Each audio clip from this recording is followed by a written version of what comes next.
Hello there, lovely people. It's Alex from Nintendo Life here, and today we're going to be looking at... how many? 13 great new games coming to the Nintendo Switch in the month of September. Why 13? I just can't count to 10, apparently. Now, obviously, this isn't every game coming to the Switch. A lot haven't been announced, and we can't include all of them, even the ones that have been announced, in this list, otherwise we'd be here for a long, long time. This is just basically the cream of the crop, the biggest potatoes, if you want to call it that. But anyway, that's more than enough waffling, I think. Let's dive right into things. First of all, coming on the 6th of September, obviously September, you idiot, is Hyper Light Drifter Special Edition. Now, this is a game that admittedly I don't know very much about, for the simple reason I have been explicitly trying to stop myself from having any spoilers or just knowing too much about it, because I'm so excited for it from what little I've heard that I want to go in as blind as possible. I've heard so many people saying so many good things about this game. It's this sort of hack and slash adventure game in a similar sort of... It's not a roguelike, is it? Or even a roguelite? And there's just something about it that really allures me. I think part of it is the art style. It's got a very crisp and clean looking art style. It's very bold and almost got that slightly sort of 90s look in terms of the color palette, at least. It does not look like a 90s game, but it just looks absolutely fantastic. And I had to look at a bit more for this video, and I just don't want to look at any of it. I want it to be completely fresh, or at least as much as it can be now when I finally get my hands on it. And the fact that it's coming to Switch is a massive deal for me, because that's what I play more than anything. Is that surprising, considering it's kind of my job? Then on the 7th, we've got SNK Heroines Tag Team Frenzy, or, as I've written it down here in my notes, Tage Team Frenzy. This is, like most of SNK games, a fighting game that obviously, given the title, is all about women and playing as women. It's fast, it's frantic, it's got what a lot of people would call fan service, I'm sure, which isn't really my cup of tea, but that's fine if you like that. And I've heard a lot of people say a lot of good things about it. It's just a high-octane, really intense fighting game, so if you like your fighting games, 2D ones at least, then this is probably your bag. This one comes with a little bit of a caveat, NBA 2K19, and that caveat is we haven't seen it running on the Switch yet. There were a number of problems with the original version. I say the original, the first one, NBA 2K18, that came out last year in 2017, because everyone likes to be confusing when it comes to years. There were quite a few problems with the game, including the cutscenes and just outright performance. So even though this is definitely a big game, we're not saying we recommend it yet, because we don't know much about it. But if we were to miss it off this list, that would seem a bit silly, and you know there'd be someone in the comments going, "You missed NBA 2K19, do you not like basketball?" On the 13th of September, we have got Bastion. Now, if you remember the early sort of Xbox Live Arcade days, you will probably have heard of Bastion. It was kind of like one of the really big early indie games, and to the degree that it was comparable to a smaller AAA game, and it still stands up today. It's very similar in many regards in terms of its sort of legacy as things like Cave Story, sort of these older games that nobody really expected much of, and they got the world. Bastion is absolutely fantastic, and I recommend absolutely everybody plays it. If you haven't, then do. It's coming to Switch, so do it. Then on the 14th, arguably not entirely a game, the Nintendo Labo Toy-Con 3 Vehicle Kit. I had to say the whole thing because I wanted to. Compared to the previous two kits, this actually looks weirdly substantial in terms of the software department, because, you know, the first Toy-Con had all the plinkety-plonkety piano stuff, and it was more sort of like a toy box, and there wasn't a huge amount you could do with it. You could have fun, but in sort of these small, bite-sized, arguably mini games that weren't always games. And then you had the robot kit, which was a little bit more substantial, but even so, it was one game, and it didn't really fully realize its potential as a game.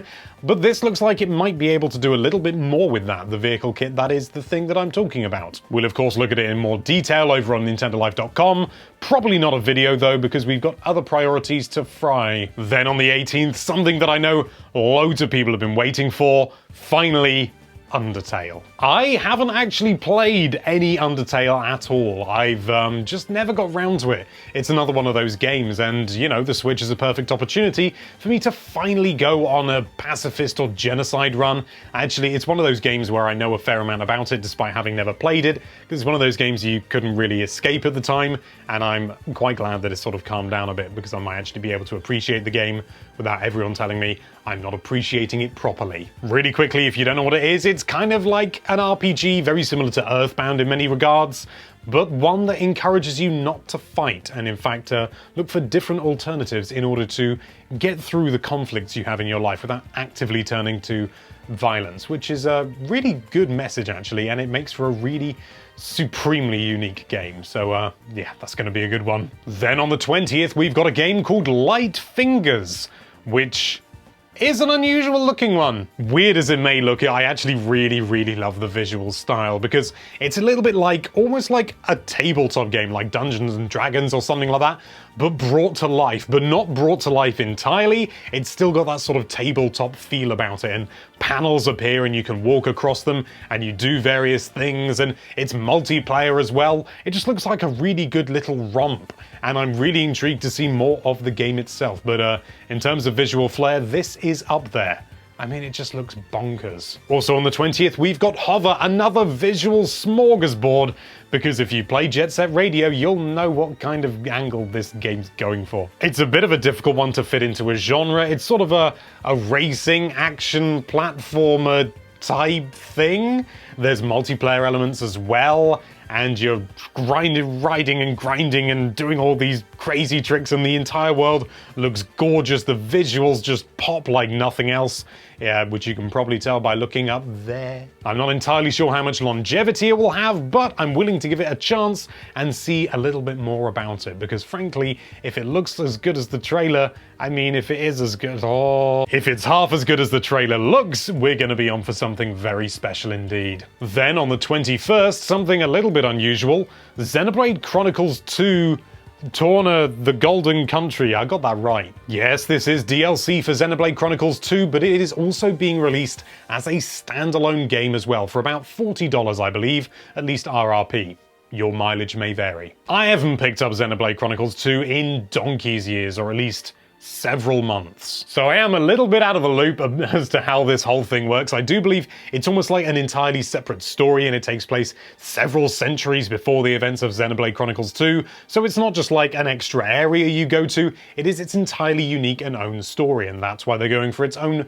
I believe you can get it physical as well, so there are bound to be people out there who love the physical games who are going to be buying the physical version of this as well, which is cool. And that's why it's on this list, because in a sense, it is its own standalone game. Because it literally is. Then on the 25th, a series I've been following for an awfully long time, but have never actually played, Valkyria Chronicles 4. It's essentially a tactical RPG, similar in some regards to like, I suppose, Fire Emblem in some ways, but rather than just being, you know, sort of from a top-down perspective and you do this, you do this, you do this, and focusing on a grid, you have much more freedom of movement, you have like a range that you can run, and then more importantly, when it comes to the combat, you actually have a hand in it. It's not just pressing a button and seeing what happens. You get the weapon, you aim down the sights, and you yourself have to aim and make sure you're actually targeting the correct enemy, and obviously distance and stuff like that and spread will be taken into account, and it just looks like a tactical RPG but a little bit more hands-on, like doing a little mini war, but you control everyone and everyone else just sort of waits patiently to be shot. Why have I never played it? Christ, honestly, I don't know at this point. It's just, there's just so many games to play in my entire life, and that's why I haven't, maybe. Also, actually, no, that's pretty much it. Then on the 27th, if you're more multiplayer-minded, you can indulge in Towerfall. This is an inherently local multiplayer experience where you run around and it's all bows and arrows, and you gotta shoot your enemies and you gotta try and take them out. And there's various different things happening on screen. It can be up to 6 players in this version. I don't know if that affects the other versions, whether they're being updated as well, but on the Switch, it can be 6 player. Shame it doesn't go up to 8, but you can't have everything. It also includes both DLC packs, or expansion packs, whatever you want to call them, so there's extra bang for your buck. It's an absolute bargain, as it is, and the Switch is just the king of local multiplayer, let's be brutally honest. So, this is pretty much a no-brainer. Then on the 28th, if you like kicking spherical bits of leather or plastic, then you are in for a treat because FIFA 19 makes its way to Nintendo Switch. FIFA 18 was pretty good, but it was missing a few really key features that stopped it from being really, truly excellent. And as such, FIFA 19 is promising to fix some of those issues. So if it manages to do that, that's going to be a very big deal indeed. I believe it's still not running on the Frostbite engine, it's still on its own sort of proprietary thing, but even so, I think it's got legs. And finally, also on the 28th of September, we have got Dragon Ball FighterZ. I'm pretty sure that's how it's pronounced, but then on Nintendo's official website, there was like a space between fighter and Z or Z, so I don't know. In terms of 2D fighters, I've always had a vague interest. I loved playing the original Street Fighter 2 on my SNES back in the day, but they've sort of fallen off my radar a bit. But even though I've never actually been that big on the Dragon Ball series, this could probably tempt me towards it. The game just looks slick as you like, the combat flows beautifully. There is some wonderful tricks with perspective and things like that to give the animations real weight. It really looks like an episode of the series, even though it doesn't, because it's much better in terms of animation. I watched a video that talked about it. That's all I know about the actual series. But I'm a massive sucker for some really lovely animation, and this has got it in spades. And if it plays as well as it looks it plays, oh! And there you have it. That's 13 excellent new games coming to the Nintendo Switch in the month of September. Once again, this isn't every game that's being released. It's probably not even close because they're doing like 20 to 30 games a week now. So it's going to be crazy, but this is just a slice of what's to come. October's going to be even more mental. Thank you so much for watching. If you like this video, then why don't you slam that subscribe button with one massively oversized fist that's slightly out of frame, but it looks like it's in frame. And be sure to check out NintendoLife.com for all sorts of lovely Nintendo-related content. Thank you again for watching. Bye-bye.